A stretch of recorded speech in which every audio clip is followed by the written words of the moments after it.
ये जो हमें दुख मिलते हैं ना, ये पाप के कारण मिलते हैं। लोग मारे घूम रहे हैं दुख मिटाने के लिए, सोचते हैं कोई जादू कर दे, कोई टोना कर दे, कोई जंतुर बांध दे, कोई आशीर्वाद दे दे। अरे काहे को पागल हो? यदि तुम अच्छे आचरण करते हो, भगवान नाम जप करते हो, सद्धर्म से चलते हो, तो तुम्हें किसी से आशीर्वाद मांगने की जरूरत नहीं। बात मान लीजिए, प्रार्थना मान लीजिए। दिखावे में लाखों लोग अपने जीवन को नष्ट करने के लिए तैयार हैं। ये माया का ही तो दिखावा है जिसमें जन्म के जन्म हमारे नष्ट होते जा रहे हैं। सत्य मार्ग को क्यों नहीं पकड़ते हो? किसी के आशीर्वाद की जरूरत नहीं आपको आनंद प्राप्ति के लिए। आप आनंद के बच्चा हो, आनंद स्वरूप हो। जिनसे आशीर्वाद मांगते हो उनके अंदर जो आत्म तत्व बैठा है वो तुम्हारे अंदर बैठा है। वही संपूर्ण आनंद लिए तुम्हारे अंदर बैठा है। तुम्हें किसी से गिगियाने की जरूरत नहीं। बस तुम अपने स्वरूप को नहीं पहचान पा रहे हो, अपनी शक्ति को जागृत नहीं कर पा रहे हो, इसलिए तुम दौड़े घूम रहे हो। भागने की जरूरत नहीं है। सत्संग सुनो, उसे अपने आचरण में उतारो। ये बात आप कागज में लिख लो, चाहे दिमाग में लिख लो। जब तक आपके आचरण शुद्ध नहीं होंगे, जब तक आप भजन नहीं करोगे, जब तक आप दूसरों को सुख नहीं दोगे, मन वचन कर्म से किसी को भी दुख नहीं पहुंचाना, तब तक आप भागे। और यहां से लेकर ब्रह्मलोक तक अगर आपको सुख मिल जाए तो बता देना। आ ब्रह्म भुनान लोकान पुनरावर्तिनो, अर्जुन यहां सुख मिलने वाला है। आ ब्रह्म स्तंभ पर्यंतम सर्वम मायामयम जगत, यहां सुख मिलने वाला है। अगर सुख सिंधु भगवान का भजन नहीं करेंगे, बैठ के अपने घर में बैठकर आधा घंटा भजन नहीं करेंगे, मारे घूम रहे हैं, सोच रहे हैं ये भगवान का अवतार है, हमारा कल्याण हो जाएगा। ए भाई, जब भगवान वास्तविक अवतार लिए और जो भजन नहीं किए उनका भी कल्याण नहीं हुआ। भगवान के अवतार के समय हम भी रहे होंगे कहीं ना कहीं, किसी जीव जंतु के कल्याण हुआ क्या? अब भजन करोगे तो कल्याण हो जाएगा। हमारी बात मान लो। बार बार आपको कभी कड़वे शब्दों में, कभी मीठे शब्दों में बताते हैं, ए भाई बचपन से भगवान के मार्ग में लगे हुए हैं, हमको अपना कर्म भोगना पड़ रहा है। जो शरीर रचना के समय रचा गया था वो सुखद या दुखद कर्म भोगना पड़ा। रामकृष्ण परमहंस जी के कैंसर था, भाई जी हनुमान प्रसाद पोद्दार जी के उदर में कैंसर था, बड़े बड़े महापुरुषों को भोगना पड़ा। तो प्रारब्ध को भोग लो। ये भोगने की सामर्थ्य नाम जप से आ जाएगी, और नाम जप करके जन्म मरण के चक्र से मुक्त हो जाओ। मान लो मेरी बात। क्या वृंदावन की परम पावन रज से बढ़कर त्रिभुवन में कोई रज है? इस रज में बैठकर तुम्हें आनंद नहीं मिल रहा तो कहां मिलेगा तुम्हें? क्या भगवान नाम से बढ़कर कोई अमोघ शक्ति है जो भगवान को अधीन कर सके? सुमिर पवन सुत पावन नामो, अपने बस कर राखे रामो। लेकिन समझ में नहीं आता। ये जीव सोचता है कोई तपस्वी, कोई सिद्ध से हमारे दुख दूर हो जाए। नहीं, भगवान के वचन सुन लीजिए। दैवी हेषा गुणमयी मम माया दुरत्तया, मामेव ये प्रपद्यन्ते माया में ताम तरंतिते। ये गुणमयी माया को पार करना बहुत कठिन है। एकमात्र उपाय है, मेरी शरण में आ जाओ। हरि शरणम श्री कृष्ण शरणम मम। जब तक प्रभु की शरण में नहीं तब तक माया मुक्त। पर समझ में नहीं आता। लोगों को ऐसा लगता है मैं जाऊंगा, आशीर्वाद मिलेगा, मैं सिद्ध हो जाऊंगा, सब दुख नष्ट हो जाएंगे। आप समझो, हमारी प्रार्थना को समझो। हम अंदर से पीड़ित होकर बोल रहे, आप लोग समझते नहीं हो।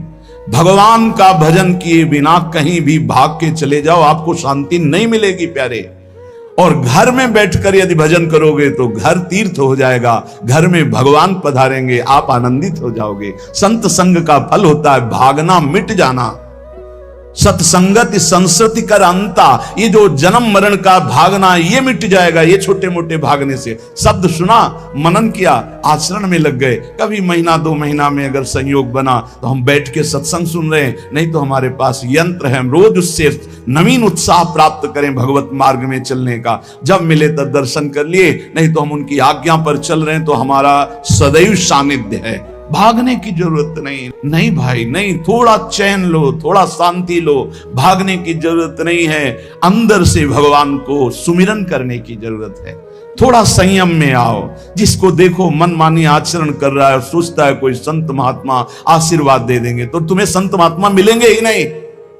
तुम करोगे पापाचरण तो संत महात्माओं का सानिध्य ही नहीं मिलेगा।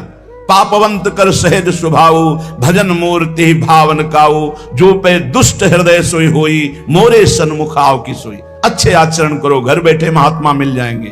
कोई आ जाएंगे ऐसे तुम्हें कृतार्थ कर जाएंगे, कहीं तुम भेज दिए जाओगे जिनके वचन से तुम कृतार्थ हो जाओगे। हमारी प्रार्थना को मानिए, अपने इस अमूल्य मानव जीवन को कूड़ा करकट की तरह मत नष्ट कीजिए।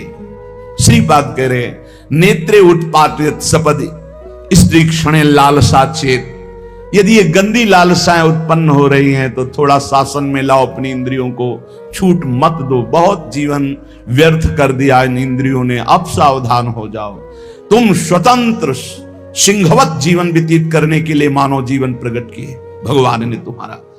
तुम इंद्रियों के गुलाम होकर, मन के गुलाम होकर, भोगों के गुलाम होकर के जीने के लिए नहीं आए हो मनुष्य देह में। देवता तरसते हैं इस मानव देह के लिए। क्यों? क्योंकि साधन धाम मोक्ष कर द्वारा, इससे साधना करके हम जीवन मुक्त महापुरुष हो सकते हैं। लेकिन नहीं, बस कोई ऐसा कुछ कर दे जिससे हमारा पति बन जाए, कोई ऐसा कर दे कि हम स्वस्थों को भोग भोगें, कोई ऐसा कर दे सारी झंझटें मिट जाएं। अरे औरों की तो बात जाने दो, भगवान जिनके घर में अवतरित हुए आप वहां दृष्टि डालिए।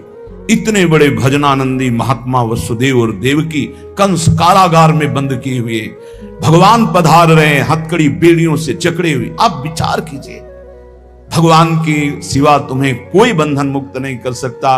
और सब तरंगे हैं, भगवान भगवान है, हमारी बात को समझ लो। भगवान भगवान है, भगवान के भाव में डूब करके सब भगवत स्वरूप हैं। तरंग में वायु विकार है, वायु विकार हटा तो समुद्र ही है, पर इतना भेद है कि समुद्र करोड़ों अनंत तरंगे प्रकट कर सकता है, लेकिन एक तरंग समुद्र नहीं प्रकट कर सकती।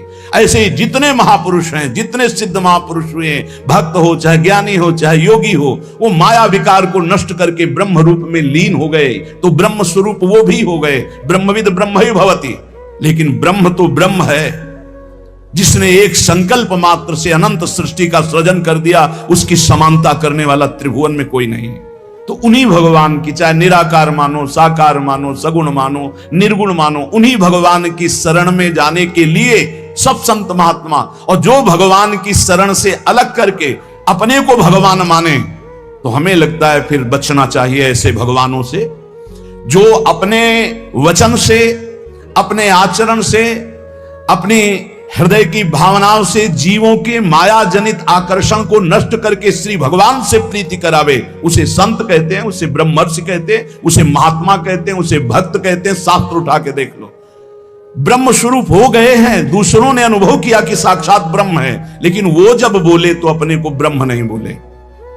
गोस्वामी तुलसीदास जी साक्षात भगवान के स्वरूप हो चुके।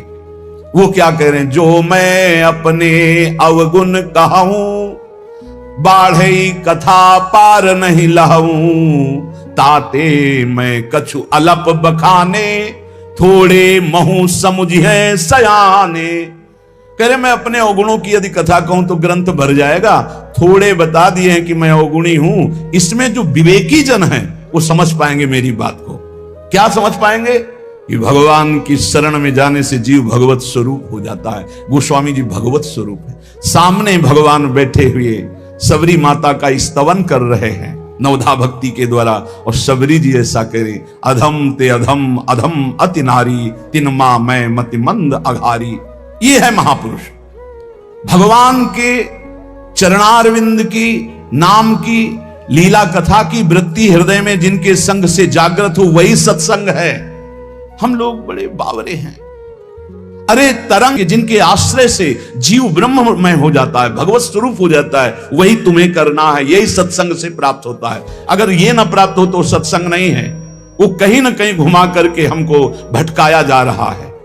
भगवान भगवान है, वही सबके हृदय में है। जो हृदयस्थ भगवान में तन्मय हो गया, उसमें और भगवान में अंतर नहीं, बिल्कुल मुझे संशय नहीं। पर भगवान भगवान हैं, इतना समझना पड़ेगा। उनके स्थान में कोई नहीं है, उनके समान कोई नहीं है, फिर उनसे बड़ा कौन हो सकता है? ये भोले भाले जीव समझते नहीं, भागे घूम रहे हैं। उन्हीं भगवान का नाम जप करो, चीख चीख के कहते हर प्रश्न का उत्तर नाम है।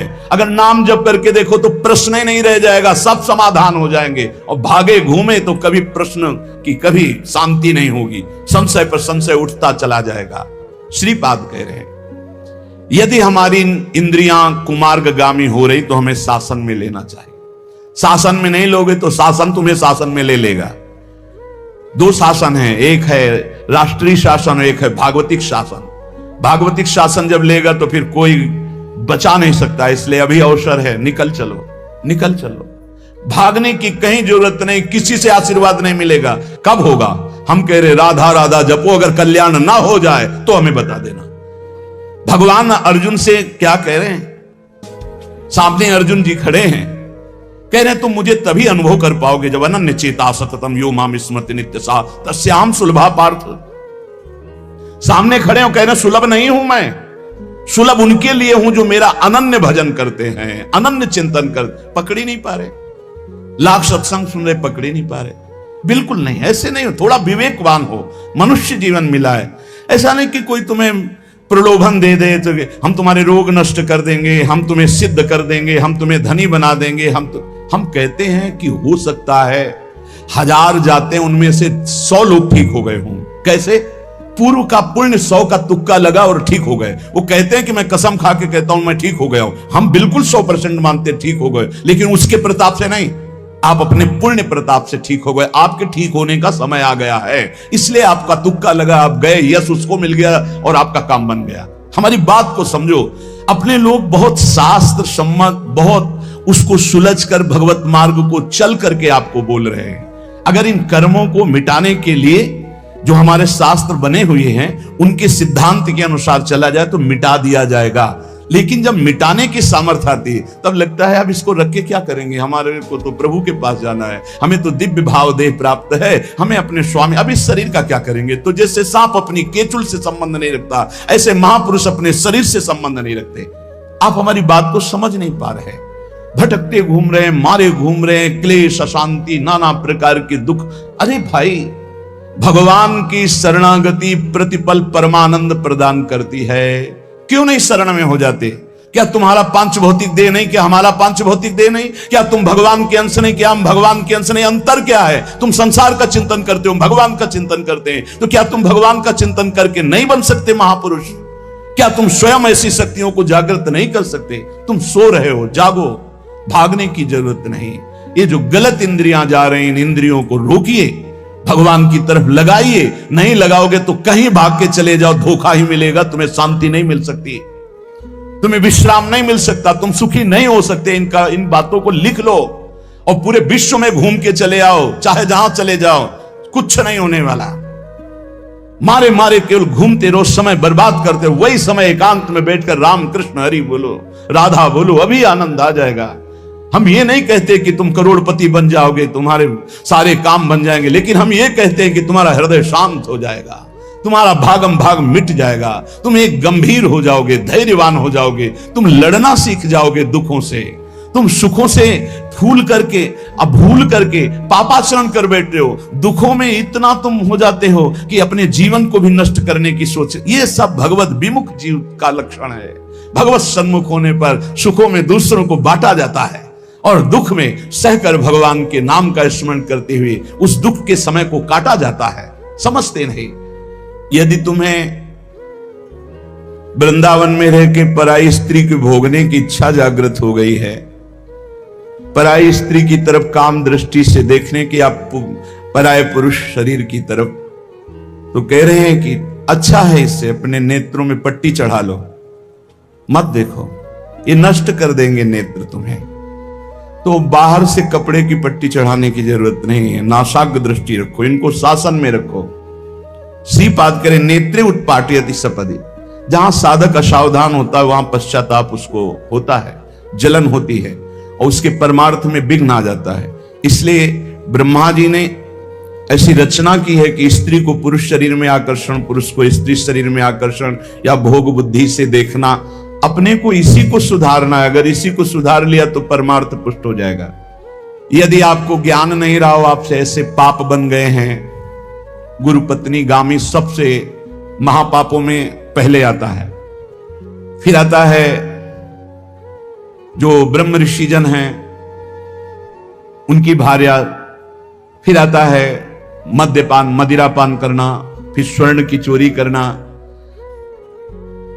और जो ऐसे पुरुषों का संगी है वो महापापी गौ हत्या करना महापाप। ऐसे जो महापापी जन हैं, पाप हो चुके हैं उनसे, अब वो विचार करें कि मेरा कल्याण कैसे हो सकता है, मैं तो महापापी हूं।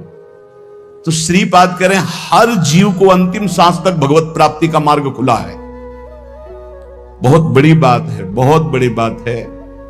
आज तक भोगना पड़ रहा है गुरुपत्नी गामी का कलंक चंद्रमा जी को, आज तक। ये बड़े बड़े महत् पाप हैं जो लोग नहीं समझते हैं। ये बात समझ लें, पर स्त्री गमन, मदिरापान, द्वीत कीड़ा, स्वर्ण चोरी, गुरुपत्नी गामी, ब्रह्म ऋषियों की तरफ जो उनकी भार्या है उनकी तरफ ये काम भाव से देखना, गौ हत्या, ये महत् पाप हैं। ये पाप नष्ट कर देते। भ्रूण हत्या, ये सब महत् पाप है। अगर ये पाप बन गए हैं जाने अनजाने में जीवन में, और अब हमने सत्संग सुना तो अब हमें प्रायश्चित हो रहा है कि मेरा कल्याण कैसे हो सकता है, तो श्रीपाद कह रहे हैं एक बार हृदय से जलन पैदा करो कि मेरे से बहुत गलती हो गई, और श्रीधाम वृंदावन आ जाओ। वृंदावन की परिक्रमा करो, रज में लौटो, रसिकों का संग करो। ये नियम ले लो कि अब जीवन में कभी पाप नहीं करेंगे, और नाम जपना शुरू कर दो। तो कह रहे हैं निश्चय सुनिर्वाही महाधार्मिका, निश्चित वो धार्मिक हो जाएगा, उसके सारे पाप नष्ट हो जाएंगे और भगवत प्राप्ति कर लेगा इसी जन्म में। भगवत प्राप्ति आखिरी सांस तक हो सकती है। आखिरी सांस में बोला राधा राम कृष्ण हरि, बिल्कुल भगवत प्राप्ति हो जाएगी। विश्वास कर लो इस बात पे। इसलिए कोई भी कभी निराश ना हो कि मुझे भगवत प्राप्ति नहीं हो सकती, मेरा कल्याण नहीं हो सकता। इस श्लोक में श्रीपाद ने बताया यदि ऐसे महापाप किए हुए हो तो श्रीधाम वृंदावन आ जाओ। धाम है भगवान का, निज धाम है। जो बड़े बड़े तीर्थों के अवगाहन से पाप नष्ट नहीं होते, जो कि महापाप कहलाते हैं, वो धाम में रज में लौटने से, परिक्रमा करने से, नाम कीर्तन करने से, सत्संग सुनकर सतमार्ग में चलने से।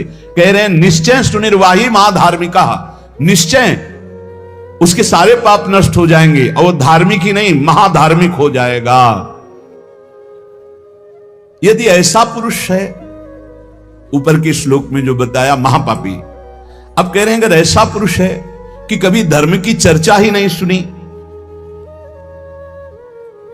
जो सदैव अधर्म में ही ग्रस्त रहा है और इतना नीच है कि पापी लोग भी उसकी निंदा करते हैं। कुछ पाप ऐसे होते हैं जिनके पापी लोग भी निंदा करते हैं। जैसे जेल कोई जाता है, हमें बताया गया है, तो उनमें कैदी लोग पूछते हैं क्या करके आया है, वो बताया गया कि भाई ये राष्ट्र रक्षा के लिए ऐसा ऐसा किया, पर अधिकार नहीं था, तो अनाधिकार चेष्टा में इसने अपने समाज की रक्षा के लिए ऐसे ऐसे किसी ऐसे उपद्रवी को मारा। तो हाथ मिलाते हैं उसको सम, ये काहे क्या है, बोले अपनी बेटी के साथ ऐसा गंदा आचरण कर। तो बोले वहां के कैदी भी गुस्सा होकर उस पर दृष्टि रखते हैं, उसे घृणित दृष्टि से देखते हैं। तो यहां कह रहे हैं जो धर्म की वार्ता नहीं जानता, अधर्म से ग्रसित रहा है, और नीच पुरुष पापी लोग भी उस पर क्रोध दृष्टि से देखते हैं कि बहुत ही नीच है ये। ऐसे खोट कर्म करने वाला समाज से जो बहिष्कृत हो चुका है और निश्चित हो चुका है कि अब इसकी दुर्गति पक्की है, उसके लिए भी एक चांस है। बोले निजोरु कृपया शांत्या च वृंदावनम स्वस्मिन नामृत चेत ददाति वसतिम धन्योस्ति वृंदावने। बोले निज कृपा से वृंदावन उसको पावन कर सकता है यदि वहां करके ये जीवन भर का नियम ले ले कि अब मरूंगा तो इसी रज में वृंदावन से कभी बाहर नहीं जाऊंगा, तो असीम कृपावान प्रिया प्रीतम का निज धाम ये उसके सारे पापों को नष्ट करके उसे धन्य कर, धन्योस्ति वृंदावने, उसे धन्य बना देगा। पहले में महापापों का वर्णन किया, दूसरे में नीच आचरण करने वाला अधर्मी जो सबसे ज्यादा तिरस्कृत है, वो भी अगर श्रीधाम वृंदावन में आमरण वास स्वीकार कर ले कि अब वृंदावन, वैसे तो मैं बहुत पापी नीच हूं पर अब वृंदावन को नहीं छोड़ सकता, आजीवन वृंदावन वास करूंगा चाहे जितना कष्ट मिले। तो श्रीपाद कह रहे हैं चेत ददाति वसतिम धन्योस्ति वृंदावने। वो वृंदावन वास स्वीकार करने के कारण वृंदावन की कृपा से निष्पाप होकर धन्योस्ति, धन्य हो जाएगा, अर्थात उसको भी भगवत प्राप्ति हो जाएगी। देखो जब आनंद मिलेगा तब मन पंगु हो जाएगा, जैसे भौरे में बहुत बड़ी ताकत है कि चाहे जितना मजबूत काठ हो, वो बड़े मौज से खिलते खिलते उसमें छेद कर देगा। जब कमल की पराग वृत्ति में वो पहुंचता है तो थोड़ा सा भी पराग को धक्का न लगे, शांत होकर बैठ जाता है, चाहे जीवन खोना पड़े वो कमल की पंखुड़ी को नहीं काटता। ऐसे उदाहरण दे रहे, ऐसे ही तुम्हारा मन तब तक उद्दंडता करता रहेगा जब तक भगवत सुख नहीं मिलेगा, और जिस दिन इसे आनंद मिला, भगवद आनंद, ये बैठ जाएगा, इसका अस्तित्व खत्म हो जाएगा, ये बैठ जाए। निज सुख बिन मन होई कि थीरा, बिना आत्मानंद का अनुभव मिले मन स्थिर नहीं होगा, शांत नहीं होगा, विश्राम नहीं पाएगा। भौरे का दृष्टांत देकर के मन को समझा रहे कि मन भौरा है, भटक रहा है विविध भोगों में, बड़ा मजबूत है, बलशाली है, लेकिन ये तभी निर्बल बनेगा जैसे भौरा कमल में आ जाता है तो वहां अपना बल खो देता है। ऐसे ही श्री हरि चरणारविंद, हरि नाम, भगवद आश्रय, भगवत भक्ति, इसी में मन आनंद को प्राप्त होगा। तो आपको कहीं भागने की जरूरत नहीं। आपने सुना कि जंगल में भागने से क्या होगा, जल पीने से क्या होगा, फलाहार रहने से क्या, शांति से अपने घर को ठाकुर जी का मंदिर मान लो, खूब नाम याद रखना चाहिए। अच्छे और बुरे भावों की उत्पत्ति, ये 10 बातें प्रधान होती हैं। आपके अंदर अच्छे भाव आ रहे या बुरे भाव आ रहे तो उनमें 10 बातें प्रधान हैं। पहला, स्थान। आप कहां बैठे हैं, कहां रह रहे हैं, किस जगह खड़े हैं, आपको स्थान देख करके ही बर्ताव में उतरना है। जैसे मंदिरालय है, आप वहां खड़े होंगे तो तमोगुण अपने आप बढ़ने लगेगा, आसुरी प्रवृत्ति बढ़ने लगेगी। ऐसे ऐसे जिस स्थान पर खड़े होने से, देखने से, बात करने से हमारी वृत्ति बिगड़ रही, उस स्थान का तत्काल त्याग कर देना चाहिए, वहां से हट जाना चाहिए। पहला है स्थान। जैसे सत्संग, यमुना जी का एकांतिक पावन तट, किसी लता के नीचे, किसी संत भगवान के सानिध्य में, अब हमारा ये स्थान भजन वृत्ति बढ़ाएगा। उस व्यक्ति का घर जिसके पास जाने से वासनाएं बढ़ रही, उस स्थान में जहां दृश्य देखने से हमारे अंदर गंदी बातें आ रही, पहला है स्थान। दूसरा है अन्न। बहुत बड़ा प्रभाव अन्न का होता है। अगर अधर्म के द्वारा कमाया हुआ अन्न है तो बुद्धि अधर्म में ही लगेगी। यदि भोजन पकाते समय, रसोई रांधते समय आप विकारात्मक चिंतन कर रहे हैं तो कोई भी प्रसाद पाए उसके अंदर विकार जागृत हो जाएगा। अन्न का बहुत बड़ा प्रभाव पड़ता है। एक बार पूज्यपाद उड़िया बाबा जी महाराज अपने परिकर के साथ भ्रमण में थे तो किसी बड़े धनी मानी ने निमंत्रण दिया, महाराज आज यहीं रुको। तो बाबा ने कहा हम लोग गांव के अंदर नहीं रुकते, तो बाहर कोई वृक्षों का समुदाय, जंगल जैसा, तो उसमें वहां रुके, पर भोजन उनकी तरफ से, भोजन सबने पाया। जब सुबह हुआ तो महात्मा जन, साधक जन एक दूसरे की तरफ देखे और बोले आज तो हमको बड़ा दोष हुआ, गंदा स्वप्न आया और हमारा संयम बिगड़ गया। बोले ये तो हमको भी हुआ, जितने थे सबको हुआ। उड़िया बाबा के समीप गए, बाबा ने कहा अच्छा ऐसा हुआ, ये तो अन्न दोष है, बुलाओ सन्न पवाने वाले को, फिर चलेंगे। बुलाया और बाबा ने कहा बिल्कुल सत्य बोलना, नहीं तो आप जानते हो इतने महात्माओं के संयम को आपने भ्रष्ट कर दिया, सत्य बोलना, क्या बात थी? तो उनका महाराज संतान नहीं हो रही थी, सुना था आप बहुत सिद्ध महापुरुष हैं तो आपके परिकर को इसीलिए पवाया, अंदर काम भाव था, ये हमारी कामना थी कि संतान उत्पन्न हो, वैसे चिंतन करते हुए बनाया ऐसे। बोले सबका संयम नष्ट कर दिया, होश में, नरक जाने वाली बात मत सोचो। अरे संतों को पवाओ जैसे अपने पुत्र को पवाते हैं, ऐसी भावना करनी चाहिए। आज हो भाग्य तो परिणाम खुद मंगल में निकलेगा। काम भाव से युक्त होकर क्यों बनाया? सब संतों के अंदर विकार पैदा कर दिया। अन्न का प्रभाव पड़ता है, हम जैसा अन्न पाते हैं वैसा। कई बार सुनाया है, सिद्ध महापुरुष पूज्य प्रातः स्मरण श्री बलराम दास जी महाराज झाड़ू मंडल के, यमुना के पावन तट पर ही है, रासमंडल के पास ही, वो अपने एक लता के नीचे बैठे हुए भगवत चिंतन कर रहे थे। अचानक यमुना जिस नजदीक है तो कोई माई स्नान किए हुए निकली तो नेत्रों ने देखा और विकार उत्पन्न हो गया। वयोवृद्ध सिद्ध महापुरुष, उन्होंने कहा आप तो इस शरीर को नष्ट कर दूंगा। शिष्यों ने कहा महाराज ऐसा क्यों? बोले किसी माता के शरीर को देखकर हमारे अंदर विकार क्यों आ गया? ऐसा नहीं, आज तक कभी नहीं हुआ। ऐसा क्यों हुआ? उनका महाराज आपस में सब शिष्यों ने कि कुछ ना कुछ तो खान पान में गड़बड़ी हो गई, तभी ऐसा हुआ। बाबा आज परिक्रमा करते हैं वृंदावन की, बाद में आप जो आदेश करेंगे जैसा करेंगे, पहले परिक्रमा। वृंदावन की परिक्रमा का बहुत बड़ा प्रभाव। जब कभी मन आपका ऐसा विक्षिप्त हो, परेशान हो, तत्काल परिक्रमा प्रारंभ कर देना नाम जप करते हुए। आप देखना परिक्रमा पूरी होते होते शांति हो जाएगी। बाबा ने खूब नाम कीर्तन करते हुए शिष्यों के साथ परिक्रमा दी, मन का विकार शांत हो गया। उनका ऐसा कैसे हो सकता है कि हमारे अंदर विकार आ गया? ये बड़ी सूक्ष्मता का विषय है। कल प्रसाद कहां से आया था? उस समय लाड़िले गोविंद देव जी महाराज यहीं विराजमान थे वृंदावन में। बोले तो ठाकुर गोविंद देव जी का प्रसाद आया था। लकुट उठाई, गए वो तो भगवत स्वरूप तस्मित तज्जने भेदा भावात। भगवान और भगवान के ऐसे जनों में भेद नहीं होता, वो भगवत स्वरूप होते हैं। गए और कहा बताओ, आपका प्रसाद न पावे तो अपराध लगे कि प्रसाद नहीं पाया, और प्रसाद पावे तो हमारे अंदर काम जागृत हो जाए, हम तो मरे ना दोनों तरफ से। तो ठाकुर जी बात कर रहे थे, दूसरों को नहीं सुनाई दे रहा था। कह रहे थे कि देखो नाराज मत हो, कलकत्ता की वैश्या थी, उसने भोग लगाया। अब उसने भोग लगाया तो हमने चख पाया, तो आपको प्रसाद का किनका लेना चाहिए? किसने कहा था कि पूरा प्रसाद पाइए? जरा किनका ले लेते हो, मधुकरी पाते। हाँ ये बात आपकी मान। तो हमारा तो पूरा विश्व है, कोई भी भोग लगाएगा हम तो पाएंगे। और हमारे प्रसाद की निष्ठा आप सबके हृदय में, तो किनका लीजिए, पूरा मत पाइए। सोचिए, भगवद अर्पित प्रसाद और वृत्ति, भगवान ने आदेश किया किनका पाओ, माधुकरी मांग के खाओ। यहां वर्णन कर रहे, यदि हम अन्न थोड़ा भी हमारे अंदर दूषित चला गया, तो जब कभी ऐसी विकार की भावना हो, आपके अंदर विकार बन रहा है, तो खोजिए।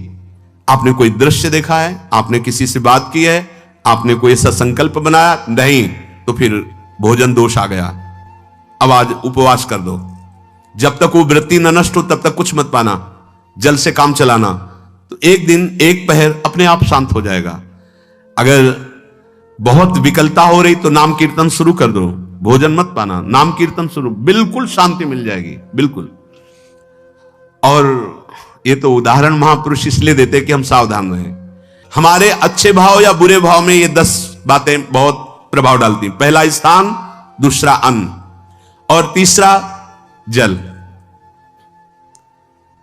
पानी भी बहुत संभाल के नहीं। आजकल तो देखो प्राय ऐसे दांत से प्लास्टिक नोचेंगे, ऐसे पानी पिएंगे, कब भरी गई, कहां भरी गई, कैसा पानी। बड़ा देखो कैसा हमारे भजन साधन के लिए विक्षेप पैदा होता चला जा रहा है। पहले सुंदर सरोवरों का जल, मतलब 15 वर्ष तो गंगा जल ही केवल पिया है, जो आकाशवृत्ति से मिला है मिला नहीं, गंगा जल ही पिया है। कुआं का जल, फिर आया हैंडपैप का जल, अपवित्र होने लगा। हैंडपैप में जो वाशर, अगर वो कहीं चमड़े का पड़ा हुआ है तो अपवित्र जल हो गया। अब हैंडपैप का भी अंतर ध्यान स्वरूप हो गया, अब तो नहीं दिखाई देता।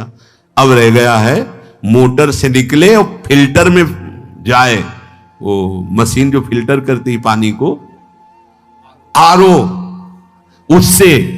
अब वो जिनके पास है तो है, नहीं तो परिक्रमा लगाया हो, आपको पानी पीने को नहीं मिलेगा। देखो कैसा समय आ गया। भोजन, पहले कोई दगाबाजी भोजन में तो नहीं करता था। गांव में जब जिसके यहां दूध बेचा जाता था ना, उसको बहुत लघु दृष्टि से देखा है, गाय माए एक बराबर होती है, ये दूध बेचता है। 10-5 किलो मठा तो आप ऐसे मांग के ले सकते थे, अगर अड़ोस पड़ोस में वो मठा मिल जाएगा। जब कोई उत्सव होता, फ्री दूध 100, 200, 500 किलो पूरे गांव के सब दे देते, कोई ऐसे बेचता था। अब दूध नहीं, जब बूढ़े लोग बैठते थे कहते थे पानी बिकेगा आगे चल के। आज पानी बिक रहा है, नहीं बिक रहा, पानी बिक रहा है। हमें लगता है सबको ही पैसे से ही पानी है। वो बोतलें नीली नीली नहीं, इतनी बड़ी बड़ी बिकती, उन्हीं से पानी पिया जा रहा है। आगे और समय जल का प्रभाव पड़ता है। जैसे हम गंगा जल पीते थे, सही कहते, कई कई दिन जब भोजन नहीं मिलता तो पूरी पौष्टिकता गंगा जल से मिलती थी। गंगा माता के जल से ऐसा लगता था मानो हम परम पावन अमृत पान कर रहे हैं, सारी पौष्टिकता मिलती थी। कुएं का जल अपने आप में पौष्टिकता से युक्त होता, जो हमें चाहिए।